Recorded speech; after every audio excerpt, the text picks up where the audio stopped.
Siemano, witam wszystkich.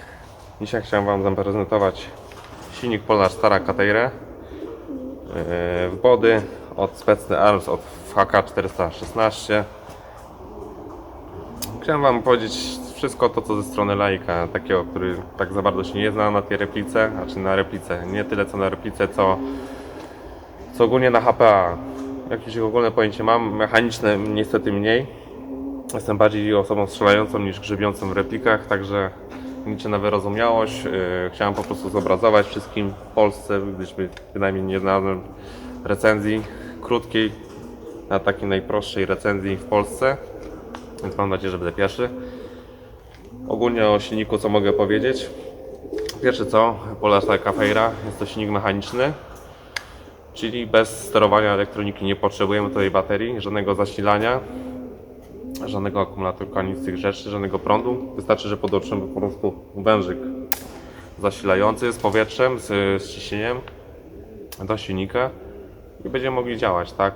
Nie musimy wkładać jeszcze baterii dodatkowej, takich tych małych i tak dalej. Nie ma tu żadnej elektroniki, jest tylko mechaniczny spust. Co mogę powiedzieć o samym silniku? Jest bardzo fajnym rozwiązaniem, gdyż silniki mechaniczne mają swoje plusy i minusy. Tutaj moim zdaniem jest większość plusów, gdyż tak jak wspomniałem wcześniej, nie ma elektroniki, więc jest mniej podatny na uszkodzenia, na zwarcia, na czynniki atmosferyczne, na brud, kurz i przede wszystkim na wodę. Nic nam się nie spali. Nie będziemy musieli pamiętać o ładowaniu bateryjki, o ich włożeniu, o jej wzięciu przede wszystkim na strzelankę. Zdarzyło się tak, że z moim kolegą z Poznania, z Jackiem, zdarzyło się tak, że nie zabrał, albo miał rozładowany, coś takiego, że że coś bateryjki nie miał gotowej, więc no niestety zdarza się. A to cóż, no to trzeba pamiętać, buta, reduktor, wężyk i działamy, tak? Także serdecznie pozdrawiam Jacka. Co mogę powiedzieć na pierwszy rzut oka, czym się wyróżnia Kateire? Przede wszystkim żyłką przeładowania spustu, gdyż można to zauważyć na pierwszy rzut oka tą żyłkę, bo w zasadzie się nie zdarza, żeby silniki HPA w ogóle miały tą żyłkę. To jest ze względu rozwiązania mechanicznego, gdyż oczywiście to się zdarza tylko gdy nie podłączymy ciśnienia, tak? Zdarza się to, że po prostu zbijamy spust. Jest takie charakterystyczne kliknięcie. Przeładowujemy. Tak, zbijamy spust trochę jak w palnej broni. Także jest to fajne z jednej strony. A z drugiej strony to wiadomo, tak, jak coś wystaje dodatkowego, po co to nie jest realistyczne. Dodatkowo można zahaczyć tym o czymś, no wiadomo, to może przeszkadzać. Dopiero co zamontowałem silnik wczoraj, więc mogę coś wkrótce powiedzieć o tej replice. Coś takiego, jeśli chodzi o mechaniczny. Nie ma tutaj trybu full auto, nie ma auto, tak? Tylko jest semi-auto tak zwany, czyli pojedynczy, powtarzalny. Niestety. No, to jest niepotrzebne w cykubie, tak? Wiadomo, na otwartych przestrzeniach, tak? Gdzieś w lesie, na łąkach, na jakichś takich polach czy arenach, gdzie jest tego rzeczywiście przestrzeni, gdzieś można strzelać full auto, no to szkoda, tak? Ale tutaj to jest silnik HPA, tak? Tutaj jak ustawisz spust, tak naprawdę tak strzelasz, także takie ROF jak 40-60 kulek na sekundę jest tutaj moim zdaniem niepotrzebne, zbędne. Tyle no. Jeśli chodzi, każdy ma swoje upodobania, tak? Ja nie potrzebuję, ja teraz strzelam od dłuższego czasu, już w sumie od 3 lat, tylko pojedynczym tak naprawdę, więc przynajmniej kulki się szybko nie kończą, tak? Skupiamy się na tym jak strzelamy, nie walimy Bóg wie jak przeciwnika. Także kto co lubi, tak? Kto co lubi. Ja lubię pojedyncze, inni mogą nie lubić, także trudno. Pokażę Wam tutaj, no niestety Wam nie pokażę silnika, gdyż mam problem z tą klapką. Nie mogę ją ociągnąć nad palcem, ale jest to Kateire. Może później jakieś zdjęcia czy filmiki nagram, jak to wygląda. Silnik jest bardzo fajny, tak zwany plug and play, czyli wyrzucamy wszystko ze środka gearboxa.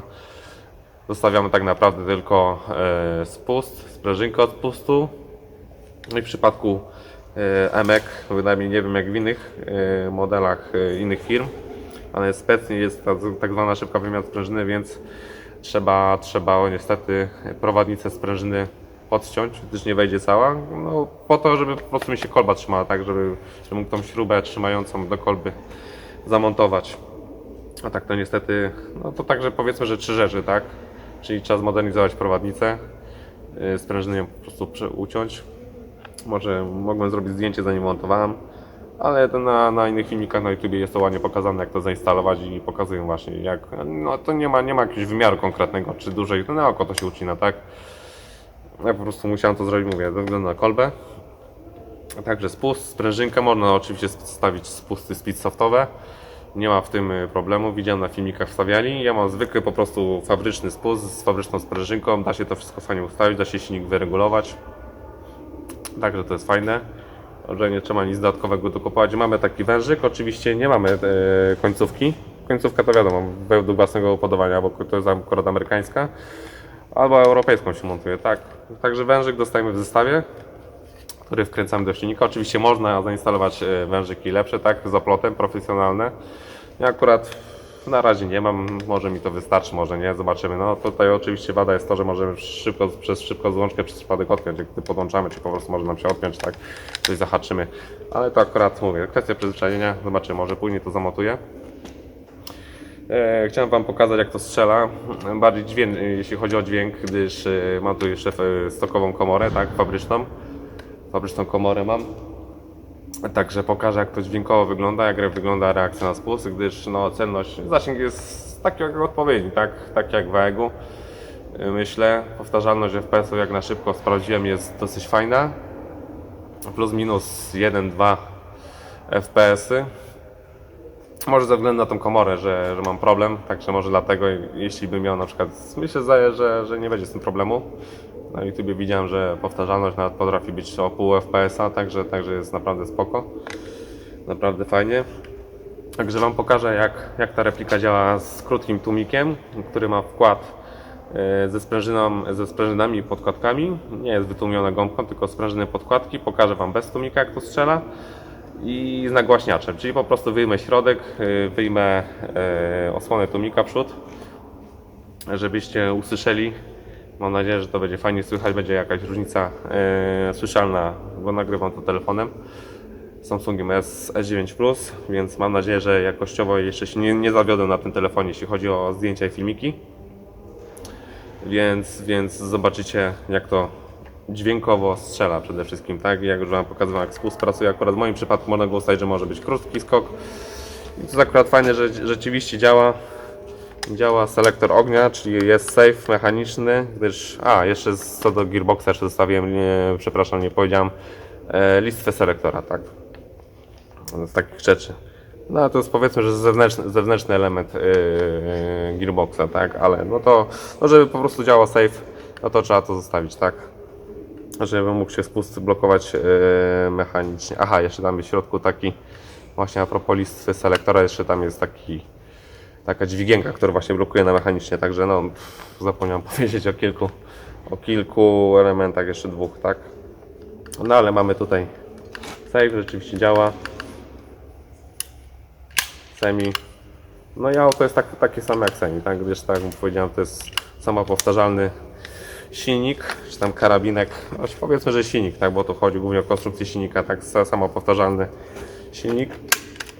Spust biłem, muszę go naciągnąć tą linką, ale to nie jest przeszkadzające, nie jest to irytujące, nie wiem jeszcze jak w akcji, bo nie testowałem. Także już podłączam silnik do ciśnienia i strzelamy. Także słuchajcie, jak to strzela, możecie to ocenić. Ale jest różnica, także działamy.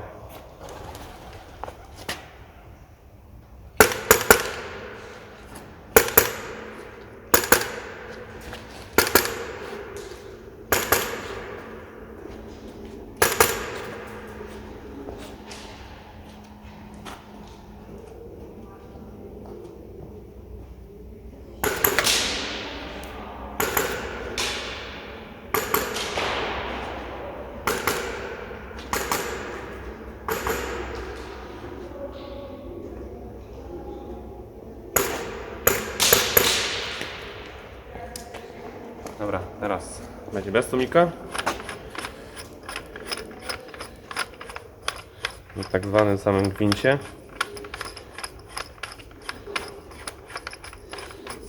Niestety to nie jest QD, więc Trzeba poczekać chwilę. Dobra. Teraz bez tłumika dźwięku.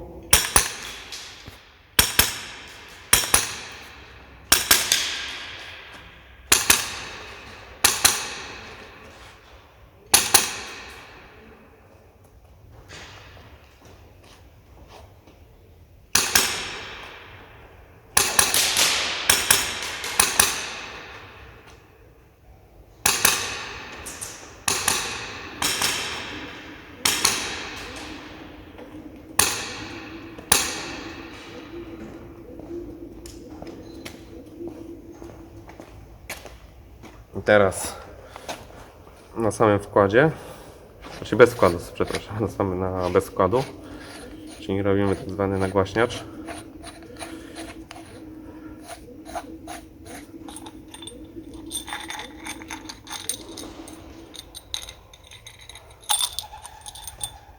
O, takie podkładki sprężyny w tym tłumiku, będzie pusty, będzie tutaj bez przodu.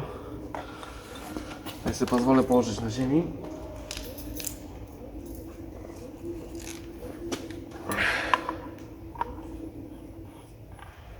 Także jakbyście chcieli sobie kupić nagłaśniacz, to moim zdaniem jest to bez sensu, bo można kupić sobie zwykły taki prosty tłumik, który jest dwustronny, ma gwint lewoskrętny i prawoskrętny. Jest to fajna sprawa. Też pasuje na każdą replikę, tak? Z tego co pamiętam, to Ares ma standard prawoskrętnych gwintów. Więc akurat fajnie, bo jest uniwersalny, tak? O, teraz jest bez środka, bez przodu. Działamy.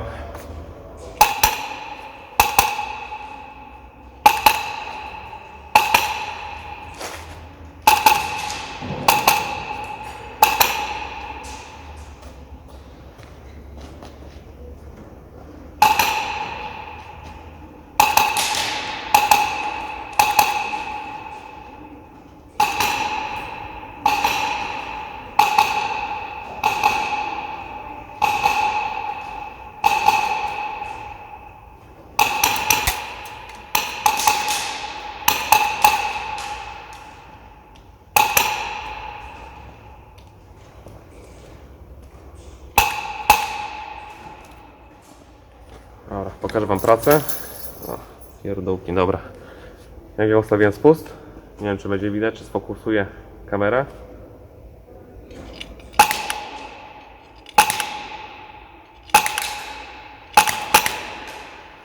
Teraz szybko strzelności, no to wam mogę pokazać, tak, jak ja pracuję. No i tak zwany szybki palec.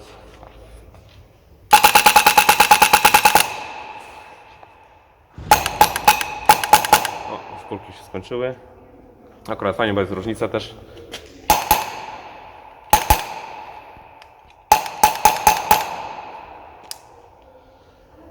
Dobra, i pokrótce to wszystko.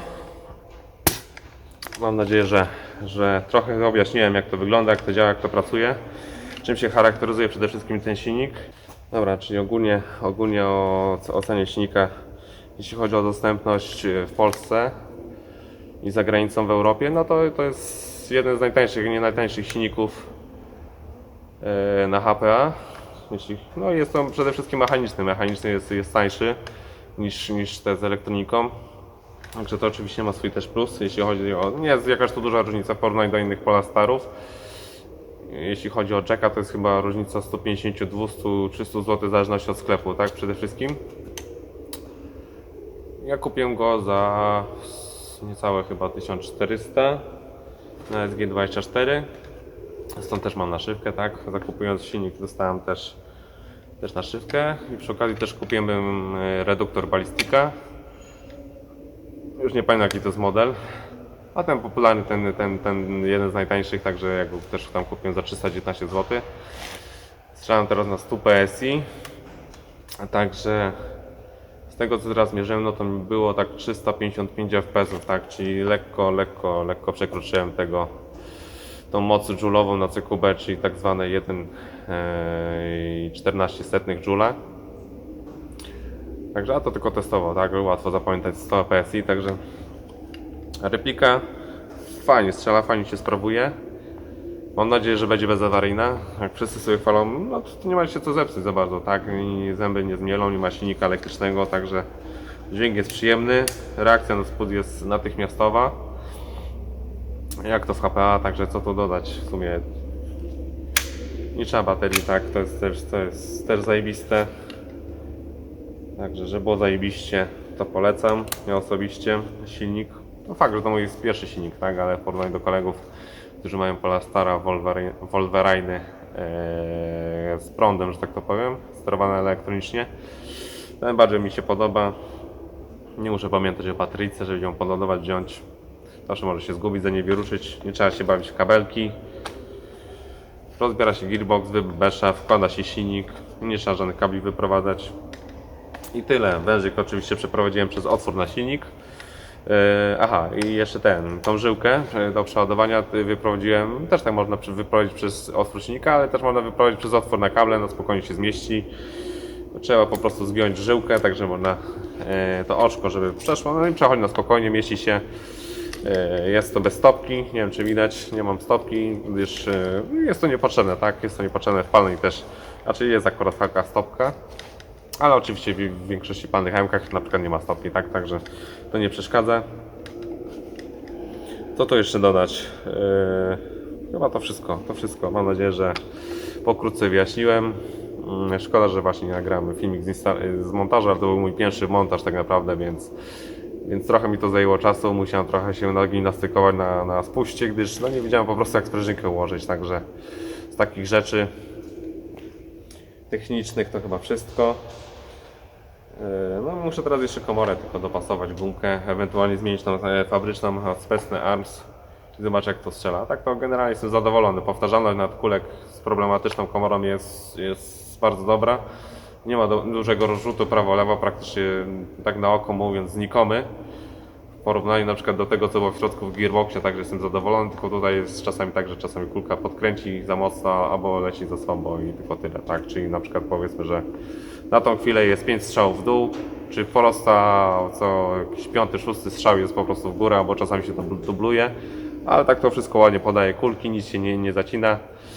Płynna praca silnika, ładnie pracuje, przyjemnie, cicho, więc jestem zadowolony, także z mojej strony będzie wszystko. Mam nadzieję, że Wam się podobało. Będę jeszcze więcej wrzucał takich filmików. Mam nadzieję, że jeśli będzie duże zainteresowane, dużo się Wam będzie podobać, w dużej ilości osób, także mam nadzieję, że się na YouTubie przyjmę jako taki prosty recenzent. Nie jestem jakimś technicznie zaawansowany, jeśli chodzi o budowę w środku. Jak powiedziałem na początku, bardziej operuję replikami, bardziej się strzelam, bardziej się tym zajmuję.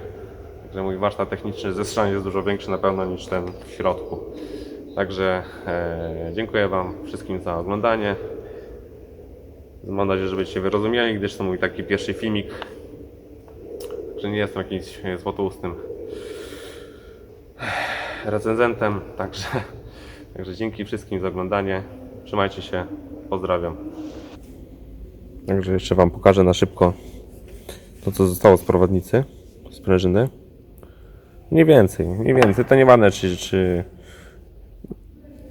taka była mniej więcej. Nieważne czy zostawimy mniej czy więcej. Ważne, że po prostu się mieścił silnik, wężyk i tyle. Nie musi być Bóg wie jak zrobione. No fakt, że to tak akurat zostało tak po kątówce, tak? Taki ślad, ale ja to ładnie na prowadnicy, której zostawiłem, splanowałem. Także ważne, żeby nie było ostrych krawędzi, tak? No tutaj akurat pokazuje, że jest ostra krawędź, tak? Bo to jest odpad. Ale no musicie ładnie splanować, nie musi być tak idealnie jak tutaj, ale trzeba to oczywiście ładnie splanować, tak wyszlifować, żeby nie było ostrych kantów, tak tutaj, żeby w razie czego nie uszkodzić wężyka. Jeśli na przykład za długą tą prowadnicę zostawimy, ale wystarczy, to wedle, że tak powiem, życzenia swojego, jak to z tym zrobić, także